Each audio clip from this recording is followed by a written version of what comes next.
السلام عليكم ورحمة الله وبركاته في مقطع جديد، حلقة جديدة، أول مقطع في القناة يعتبر، وراح نحكوا على تشكيلة المنتخب الوطني المتوقعة اللي راح تلعب مع منتخب الطوغو. قبل ما نبدأ الفيديو شباب، لايك للفيديو واشتركوا في القناة. خليكم مع الفيديو.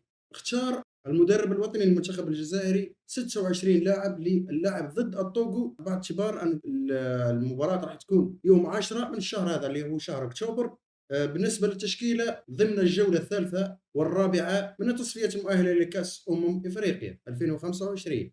وضمن القائمة التشكيلة كشف الناخب الوطني بيتكوفيتش في المؤتمر الصحفي يوم الخميس عن 4 لاعبين ينشطون في الدور المحلي في التشكيلة، بينهم حارس مرمى وثلاثة لاعبين من بينهم إبراهيم مازا وزكريا بوحلفاية لاعب النادي الرياضي القسنطيني، وسعدي رضواني مدافع نادي الاتحاد الجزائري. كما أعاد اللاعب أحمد توبة أيضا إلى التشكيلة لاعب ميلانس البلجيكي، وأمين بوعناني مهاجم نادي نيس الفرنسي بعد غياب طويل عن التشكيلة. وأيضا غياب اللاعب فارس شيبي مهاجم نادي أندرخت فرانكفورت الألماني ويوسف، في حين لم يحضر يوسف عطال وأمين سعيد بداعي الإصابة. وأضاف بيتكوفيتش إلى حديثه لعدم استدعاء لاعب الترجي التونسي بهدف إعطاء مساحة كافية حتى يرجع اللياقة البدنية. بالنسبة لتشكيلة المنتخب الوطني الجزائري، في حراسة المرمى راح يكون أسامة بن بوطة بالإضافة إلى زكريا بوحلفاية وقندوز. في الدفاع سعدي رضواني ومحمد فارسي بالإضافة إلى ريان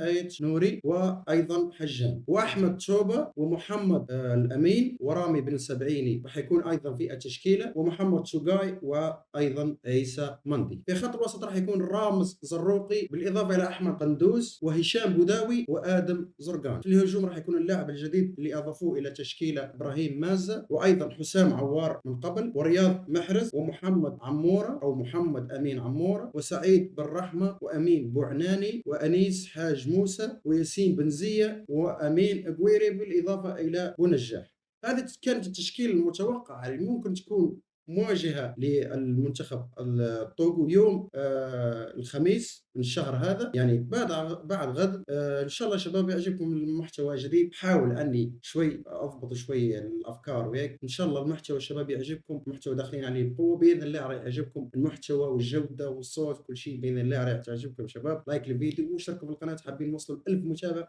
قبل نهايه السنه هذه. والسلام عليكم ورحمه الله وبركاته.